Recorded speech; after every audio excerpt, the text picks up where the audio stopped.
नमस्कार मित्रों, मैं विनोद कुमार ओझा संस्कृत सुधा चैनल पर आपका हार्दिक स्वागत करता हूं। मित्रों, आज हम लोग प्रत्यय के बारे में पढ़ेंगे। प्रत्यय भी एक महत्वपूर्ण टॉपिक है जो कि परीक्षा में जरूर आता है। कक्षा 8 से लेकर 12वीं तक का यह विषय है जो कि प्रत्यय से संबंधित प्रश्न पत्र में प्रश्न जरूर आते हैं। तो आज हम लोग प्रत्यय के बारे में पढ़ेंगे। एक बात मैं आपको बता देना चाहता हूं कि जब भी आप वीडियो देखें, अपने कॉपी और कलम को हमेशा तैयार रखें ताकि कहीं भी यदि आपको त्रुटि मिलती हो या कहीं समझ ना आता हो तो आप तुरंत उसको नोट करेंगे और जो महत्वपूर्ण बात है उसको आप लिखते जाएंगे। आप में से यदि कोई पहली बार इस चैनल पर देख रहे हैं तो आप इसे जरूर सब्सक्राइब करें ताकि आपको जो भी विषय वस्तु इस पर नए नए आएंगे आपको हमेशा मिलते रहेंगे। तो आइए हम लोग प्रत्यय के बारे में पढ़ते हैं। प्रत्यय क्या है? प्रत्यय एक शब्दांश है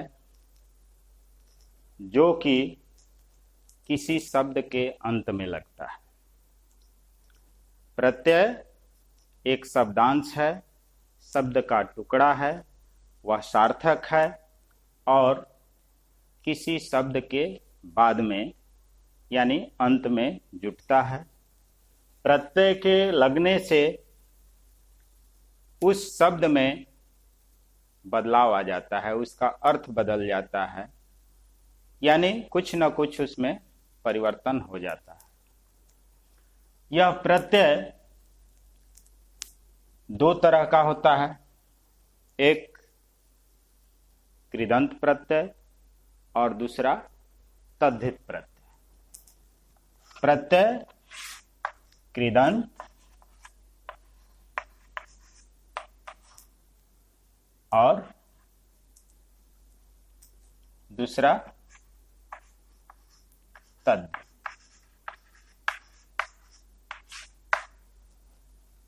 कृदंत प्रत्यय क्या है? जो कि क्रिया के अंत में लगता है, क्रिया के साथ लग करके उसके अर्थ में कुछ परिवर्तन कर देता है या उसके अर्थ को बिल्कुल ही बदल देता है। तो जो क्रिया के अंत में लगता है उसको, धातु के अंत में जो लगता है उसको कृदंत प्रत्यय बोलते हैं। और क्रिया को छोड़कर बाकी किसी भी तरह के शब्द के अंत में लगता हो, यानी संज्ञा, सर्वनाम, विशेषण इत्यादि, तो वहां पर उसको हम तद्धित प्रत्यय बोलते हैं। संज्ञा, सर्वनाम, विशेषण आदि, ये दो महत्वपूर्ण बात है जिसको कि आपको ध्यान में रखना है। क्रिया के अंत में लगने वाले प्रत्यय को कृदंत बोलते हैं और क्रिया को छोड़ करके अन्य शब्द के अंत में जो प्रत्यय लगते हैं उसको हम तद्धित प्रत्यय बोलते हैं। अभी हम लोग कृदंत प्रत्यय के बारे में पढ़ेंगे। कृदंत प्रत्यय में बहुत सारे प्रत्यय हैं, लेकिन जो आपको परीक्षोपयोगी है उन्हीं को हम विशेष ध्यान रखेंगे। तो पहले हम पढ़ते हैं तव्यत और अनियर। ये दो प्रत्यय जिनका प्रयोग दो अर्थों में होता है। इन प्रत्यय के लगने से जो शब्द बनता है, जो निष्पन्न रूप होता है, वो विशेषण के रूप में भी प्रयोग होता है और क्रिया के रूप में भी प्रयोग होता है। अब वह प्रयोग पर निर्भर करता है कि किस तरह से आप उसका प्रयोग करते हैं। तबियत दो अर्थों में या अनियर दोनों एक ही अर्थ में प्रयुक्त होता है। चाहिए अर्थ में जहां प्रयोग होता है वहां पर क्रिया के रूप में होता है, और जहां पर योग्य अर्थ में प्रयोग होता है वह विशेषण का रूप हो जाता है। तब यहां कुछ उदाहरण को देखें किस तरह से तबियत और अनियर प्रत्यय युक्त शब्द बनते हैं। यहां मूल रूप हो गया और तबियत प्रत्यय से युक्त शब्द होगा, यहाँ अनियर प्रत्यय से युक्त निष्पन्न रूप होगा। अब जैसे मान लीजिए पठ धातु है, पठ क्रिया हो गया मूल रूप। अब इसमें तबियत प्रत्यय लगता है, तबियत लगेगा तो रूप बन जाएगा पठी तब्य।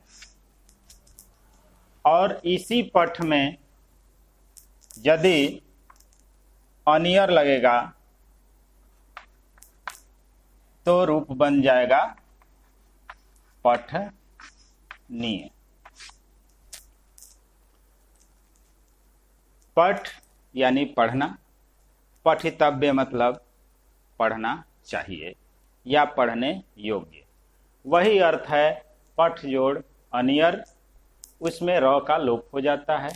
यहाँ तबियत में त का लोप हो जाता है, तव्य बचता है। यहाँ र का लोप हुआ, अनिय जुटता है, पठनीय रूप हो जाता है। पठनीय मतलब पढ़ने योग्य या पढ़ना चाहिए। उसी तरह से पा यानी पीना, उसके साथ तबियत प्रत्यय लगेगा, रूप बन जाएगा पातव्य। और अनियर जुटेगा, रूप बनेगा पानीय।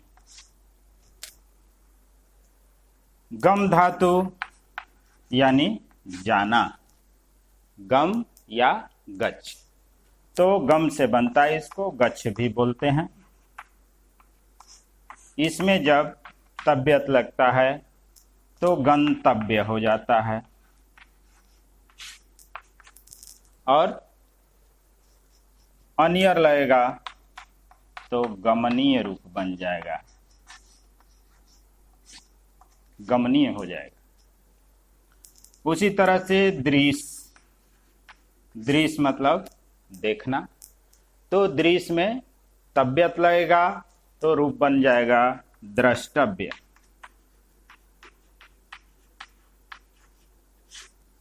और अनियर रूप लगेगा तो दर्शनीय हो जाएगा, देखना चाहिए या देखने योग्य। उसी तरह से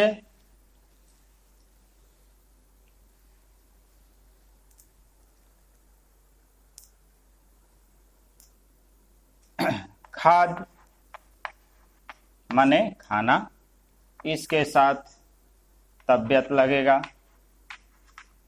रूप बनेगा खादी तब्य।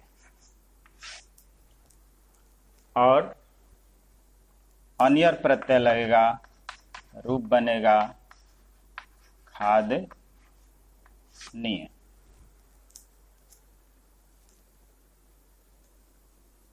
चल शब्द तबियत प्रत्यय लगेगा, चल धातु के साथ चलितव्य बन जाएगा। अनियर लगेगा चलनीय।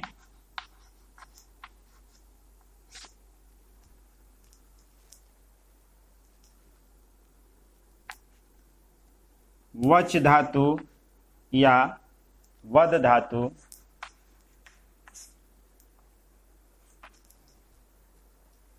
तव्यत प्रत्यय लगेगा वदितव्य।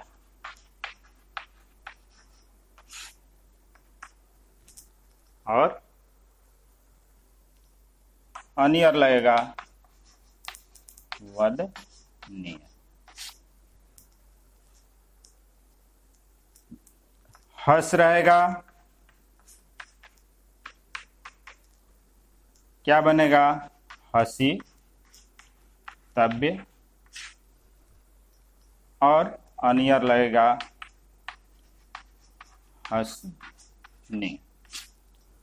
इस तरह से जो भी धातु रूप हैं उसका तव्यत प्रत्यय और अनियर प्रत्यय युक्त शब्दों का प्रयोग करेंगे।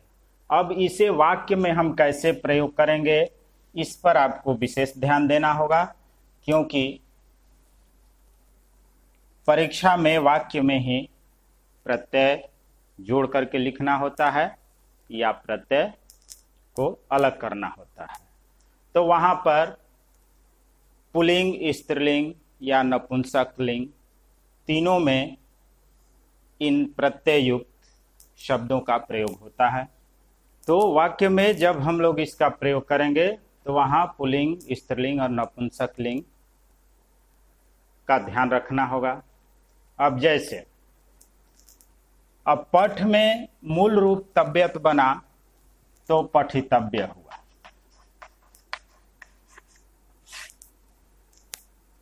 दृश्य में तव्यत प्रत्यय लगा, द्रष्टव्य हुआ। लेकिन जब वाक्य में हम इसका प्रयोग करेंगे तो पुल्लिंग में हो जाएगा पठितव्य, स्त्रीलिंग में हो जाएगा पठितव्या और नपुंसक लिंग में हो जाएगा पठितव्यम। इसी तरह से द्रष्टव्य का द्रष्टव्य स्त्रीलिंग में हो जाएगा द्रष्टव्या और नपुंसक लिंग में हो जाएगा द्रष्टव्यम। यानी पढ़ना चाहिए या पढ़ने योग्य, देखना चाहिए या देखने योग्य। ये तव्यत प्रत्यय या अनियर प्रत्यय का जब भी हम प्रयोग करते हैं तो चाहिए अर्थ में होता है, वहाँ कर्ता तृतीया विभक्ति में होती है। कर्ता का प्रयोग तृतीया विभक्ति में होता है। जैसे बालकेन पुस्तकम पठितव्यम। कर्मवाच्य में ये रूप हो जाता है। बालकेन तृतीया विभक्ति बालक शब्द का हो गया, पुस्तक नपुंसक लिंग है इसलिए पुस्तकम हुआ और इसके अनुसार तव्यत प्रत्ययांत शब्द का प्रयोग हुआ, रूप हुआ पठितव्यम, यानी लड़के को पुस्तक पढ़नी चाहिए। इसी तरह से यदि अनियर प्रत्यय का प्रयोग करेंगे तो यहाँ पुस्तकम पठनीयम हो जाएगा। बालकेन पुस्तकम पठनीयम। यदि इसको विशेषण के रूप में हम प्रयोग करते हैं तो विशेष्य से पहले ये आ जाएगा। अब जैसे मया पठनीयम,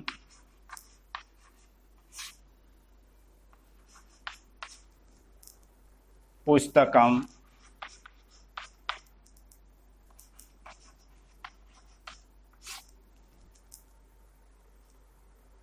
पठितव्यम।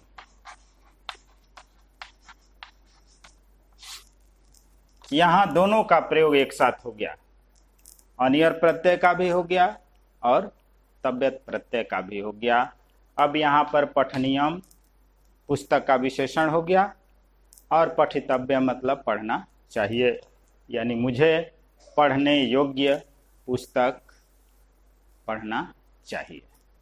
इसी तरह से तव्यत प्रत्यय का और अनियर प्रत्यय का प्रयोग जब अन्य रूप के द्वारा करते हैं, जैसे द्रष्टव्य, इदम दर्शनीयम,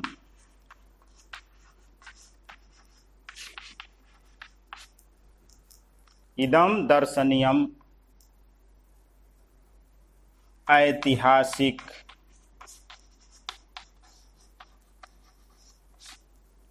स्थलम अस्ति।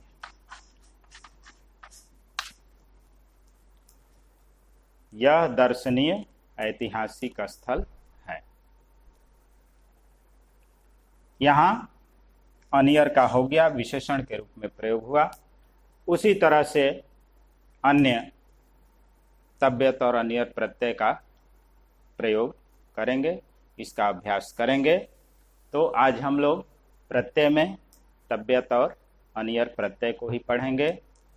अगले दिन हम लोग बाकी प्रत्यय के बारे में पढ़ेंगे। इसको आप अभ्यास करेंगे। आपको यदि कहीं पर समझ में ना आया हो, यदि आपको कहीं दिक्कत हो रही है, तो आप इसे कमेंट बॉक्स में ज़रूर पूछ सकते हैं। और जो वीडियो आपको अच्छी लगी तो आप इसे लाइक करें और अधिक से अधिक शेयर करें, ताकि अन्य मित्रों को भी इसका लाभ मिल सके। धन्यवाद।